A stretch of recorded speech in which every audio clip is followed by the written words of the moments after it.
Students, हम बात करेंगे फंड सीरीज की। ये फंड सीरीज क्या होती है?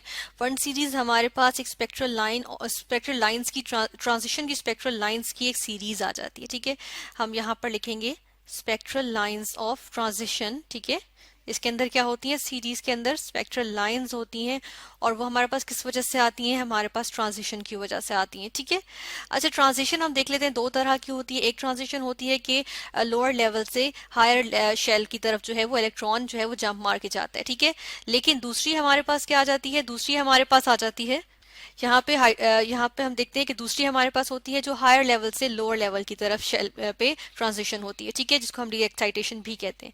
और इसी में हम देखते हैं एनर्जी रेडिएट आउट होती है और उससे हमारे पास स्पेक्ट्रम हासिल होता है। ठीक है, या स्पेक्ट्रल लाइंस हासिल होती हैं।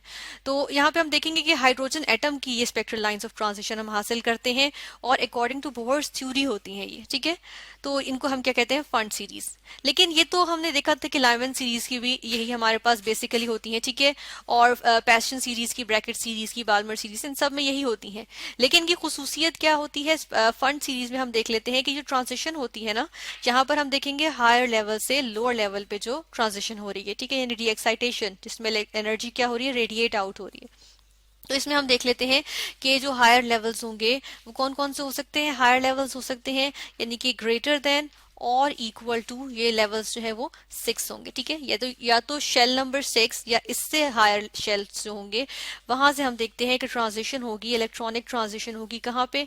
शेल नंबर हम कहते हैं 5 पे। ठीक है, तो जो ये ट्रांजिशन होंगी इनमें जो हम देखते हैं एनर्जी रेडिएट आउट होगी, उसमें हम देखते हैं कि जो हमारे पास स्पेक्ट्रल लाइंस आती हैं वो फंड सीरीज में आती हैं। ठीक है, ये हमने देख लिया।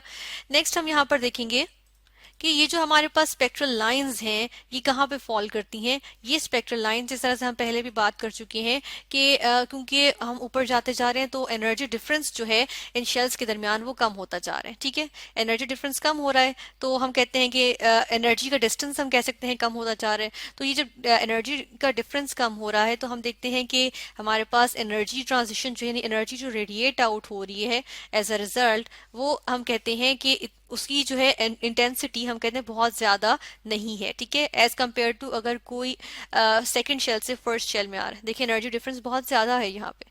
ठीक है, तो जब एनर्जी डिफरेंस या एनर्जी रेडिएट हो रही है वो हमारे पास कम है तो हम कहते हैं कि एनर्जी तो डायरेक्टली प्रोपोर्शनल है फ्रीक्वेंसी यानी नियो के।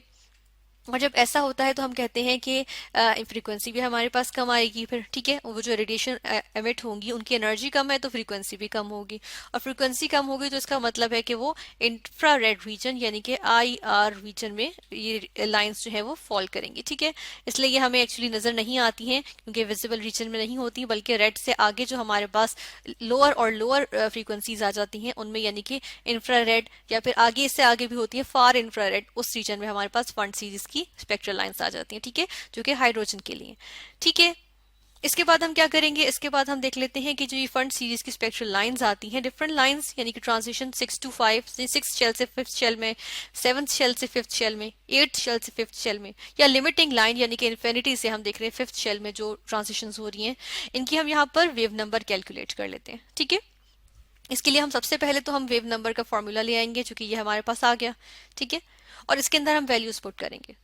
अच्छा, यहाँ पर हम एक चीज का ख्याल रखेंगे कि ये जो हमारे पास 6th या हायर शेल है जहां से इलेक्ट्रॉन जंप मारेगा, इसको हम क्या कहेंगे? इसको हम शेल नंबर 2 कहेंगे। ठीक है, यानी कि ये शेल का नंबर नहीं है बल्कि हम कहेंगे ये वो शेल है, यानी N2 हम इसलिए कहेंगे कि ये वो शेल है जहां से इलेक्ट्रॉन ने ट्रांजिशन स्टार्ट की है। ठीक है, यानी कि जंप मारी है, और जहां पे ये आके बैठेगा यानी कि अब जहां पे ये सेटल डाउन होगा, ठीक है, जहां पे आके ये रुकेगा, ठीक है, जो उसकी डेस्टिनी होगी जिधर इसने जंप मार के पहुंचा है, ठीक है, तो उसको हम क्या कहेंगे? Shell number 1। यानी कि शेल नंबर 1 फंड सीरीज के लिए फिक्स्ड है जो कि है 5। ठीक है, अब हम वापस आते हैं, यहाँ पर हम वैल्यूज प्लेस करेंगे और हम क्या करेंगे कि सबसे पहले हम एक काम करते हैं कि यहाँ पे फर्स्ट ऑफ ऑल हम लेंगे, क्योंकि लोएस्ट ट्रांजिशन जो फंड सीरीज में होगी वो 6th शेल से 5th शेल में होगी। तो हम सबसे पहले यही लेंगे जब हमारे पास N2 क्या हो, हम यहाँ पर लिखेंगे N2 हमारे पास क्या है? हमारे पास है 6। ठीक है, तो जब N2 6 होगा तो हम देख लेते हैं कि यहाँ पर हम अपना फॉर्मूला दोबारा से लेकर आएंगे और इसके अंदर वैल्यूज प्लेस करेंगे। ठीक है, यहाँ से हम N1 और N2 मिटा देंगे क्योंकि N1 हमारे पास फिक्स्ड है जो कि क्या है? ये हमारे पास 5 है। और N2 हमारे पास यहाँ पे हमने लिया है 6, ठीक है, इस तरह से हमने 6 लिख दिया। अब इसको हम कैलकुलेटर पे कैलकुलेट कर लेंगे। यहाँ से हम देख लेते हैं कि हमारे पास इसकी वेव नंबर क्या आ जाएगी इस स्पेक्ट्रल लाइन की।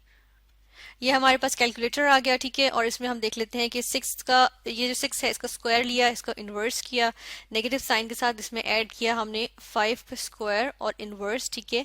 जो आंसर आएगा उसको मल्टीप्लाई करेंगे 1.0967 एक्सपोनेंशियल 7 से, ठीक है।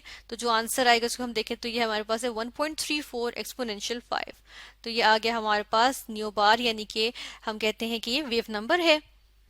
और इसके आ गया 1.34 इंटू 10⁻⁵ मीटर इनवर्स, ठीक है।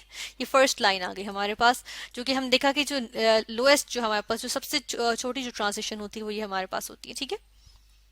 नेक्स्ट हम आ जाते हैं कि अब हम लेते हैं N2 ले लेते हैं। अब हम दूसरी वैल्यू लेंगे N2 की, और अब N2 की वैल्यू क्या लेंगे, यहाँ पर हम देख लेते हैं N2 इज इक्वल टू हमने ले लिया 7, ठीक है। अब इसके अकॉर्डिंग देख लेते हैं, इसके अकॉर्डिंग हम देखने के लिए भी हम दोबारा से अपना फॉर्मूला लेकर आएंगे, ठीक है। और ये हमारे पास फॉर्मूला आ गया। अब देखिए N1 वही है, फिक्स्ड है, क्या चीज है, हम कहते हैं कि ये 5 है, ठीक है। और N2 अब हमने यहाँ पर कौन सा लिया है, हमने कहा है कि ट्रांजिशन हो रही है 7th शेल से 5th शेल पे, तो यहाँ हमने N2 7 ले लिया, ठीक है। अब यहाँ पर कैलकुलेशंस कर लेते हैं। यहाँ कैलकुलेशंस किस तरह से होंगी हम ये देख लेते हैं कि हम लेंगे 7, इसका स्क्वायर, इसका इन्वर्स लिया, नेगेटिव साइन के साथ इसमें ऐड किया 5 का स्क्वायर, फिर इन्वर्स करके, ठीक है, जो हमारे पास आंसर आएगा उसको मल्टीप्लाई करेंगे किससे, 1.0967 एक्सपोनेंशियल 7 से, जो कि हमारे पास क्या है, रेडबर्ग्स कांस्टेंट कहलाता है, ठीक है। और ये आंसर आया 2.14 एक्सपोनेंशियल 5। तो हम यहाँ लिखेंगे 2.14 इंटू 10⁵ और ये मीटर इनवर्स, ठीक है। ये हमारे पास स्पेक्ट्रल लाइन सेकंड लाइन आ गई फंड सीरीज की, ठीक है। उसके बाद हम क्या करते हैं कि हम थर्ड लाइन पे चले जाते हैं। ऐसा करते हैं, अब यहाँ पर हम N2 इक्वल्स 8 लेने के बजाय हम यहाँ पर इन्फिनिटी लेंगे, यानी कि हम जो है वो लिमिटिंग लाइन लेंगे, ठीक है। लिमिटिंग लाइन यानी कि जो हाईएस्ट, देखिए जो हाईएस्ट शेल जो हो सकता है वो कौन सा होगा, इन्फिनिटी हम उसको सपोज करेंगे ना। तो यहाँ पर हमने उसको इन्फिनिटी ले लिया, और इसके साथ हमने यहाँ पर अपना वेव नंबर कैलकुलेट करने के लिए इसका फॉर्मूला लेकर आ गए, ठीक है। यहाँ पर अब हम देखेंगे N1 क्या है, N1 हमने फिक्स किया हुआ है जो कि हमारे पास है 5, ठीक है। तो यहाँ पर हमने लिखा 5। और N2 क्या है, यहाँ पर हमारे पास इन्फिनिटी है, हमने यहाँ पे इन्फिनिटी लिखा। अच्छा, यहाँ पर अब हम एक चीज देखेंगे कि इन्फिनिटी का square is equal to infinity, ठीक है। और हम कहते हैं कि यहाँ पे हमारे पास जो 1/इन्फिनिटी है, 1/इन्फिनिटी वो क्या होता है, 0 होता है, ठीक है। तो यहाँ पर हम इसी बात को अगर लेके चलें तो ये 1/इन्फिनिटी का स्क्वायर जो है ये हमारे पास क्या हो जाएगा, ये हमारे पास यहाँ पे 0 आ जाएगा, ठीक है। और अगर हम देखें तो एनीथिंग -0 तो वो हमारे पास वही वैल्यू आ जाती है, ठीक है। तो यहाँ पर हम इसको इस तरह से कर लेंगे कि ये हमारे पास आ गया, ठीक है। अब क्या करते हैं, कैलकुलेट कर लेते हैं। कैलकुलेटर हम दोबारा से ले आए अपना, ठीक है। और इसके बाद हम यहाँ से इसको यहाँ पे रखते हैं, और अब क्या करेंगे, 5 है, इसका स्क्वायर है और इसका इन्वर्स हुआ है, ठीक है, ये आ गया। इसको अब मल्टीप्लाई करेंगे किससे, 1.0967 एक्सपोनेंशियल 7 यानी कि रेडबर्ग्स कांस्टेंट से, और हमारे पास आंसर क्या है, आया है 4.38 एक्सपोनेंशियल 5। तो हम यहाँ पर लिखेंगे 4.38 इंटू 10⁵ और ये क्या आ गया, मीटर इनवर्स, ठीक है। और इस लाइन को हम क्या कह देते हैं, इस लाइन को हम कहते हैं लिमिटिंग लाइन, ठीक है। ये हम यहाँ पर लिख देंगे कि ये कौन सी लाइन है, ये है हमारे पास लिमिटिंग लाइन, ठीक है। क्योंकि ये हमने हाईएस्ट हमने एक एटम की हाईएस्ट शेल लिया है, यानी कि हमने इन्फिनिटी लिया है, ठीक है। तो ये इस तरह से आ गया, और ये हमने यहाँ पर देख लिया, ठीक है। तो इस तरह हमने यहाँ पे एक चीज और देखेंगे कि ये जो हम जो भी हमारे पास वेव नंबर्स आ रहे हैं, इनको अगर हम स्पेक्ट्रल लाइंस में देखें तो ये आईआर रीजन में ही फॉल करेंगे, ठीक है। क्योंकि हमने कहा फंड सीरीज की जो लाइंस होती हैं वो आईआर रीजन में फॉल करती हैं, और हमने डिफरेंट ट्रांजिशंस की वेव नंबर कैलकुलेट किए हैं जो कि हमारे पास फंड सीरीज की जो स्पेक्ट्रल लाइंस हैं ये कंस्टिट्यूट करती हैं। तो हमने आज स्टडी किया फंड सीरीज।